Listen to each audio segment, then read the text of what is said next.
Hello বন্ধুরা, সকলে কেমন আছো? আশা করছি ভালো আছো। আমিও ভালো আছি। তো সকাল সকাল উঠে নিয়ে আমি ফুল তুলে তারপর প্রদীপগুলো ভিজিয়ে রেখে তারপরে আমার ভাগ্নি ফোন করলো, তো ভাগ্নির সাথে একটু কথা বলে নিয়ে আবার আজকে আমাদের গরু বাচ্চা দিয়েছে সেটা ভাগ্নি দেখবে, তো দেখলো। তারপর আমি কেক কোয়ার্টার ছিল আমার, তো ওগুলো কমপ্লিট করে নিয়ে তারপরে সন্ধ্যাবেলা সব কিছু রেডি করে এই যে সবাই সন্ধ্যা হাতে দিচ্ছে, আমিও দিলাম। সবাইকে জানাই শুভ দীপাবলির প্রীতি ও শুভেচ্ছা।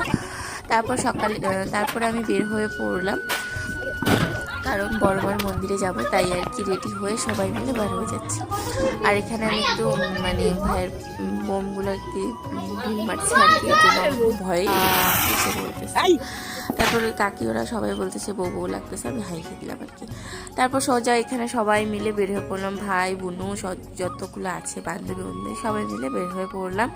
বড়মার মন্দিরে যাব, তাই ভোগ নিবেদন করব, তো ভোগ নেওয়া হলো।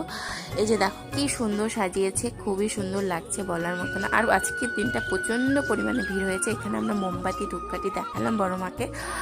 তো সবাই চলে এসো বড়মার মন্দিরে, আর 13 দিন মেলা থাকবে, সবাই চলে এসো। তারপর বড়মাকে তোমাদের সাথে দেখাইলাম, দেখো খুব সুন্দর লাগছে বড়মাকে। তারপর এখানে বান্ধবী আর বান্ধবীর বয়ফ্রেন্ড ফটো তুলছে। আজকের মতো টাটা বাই।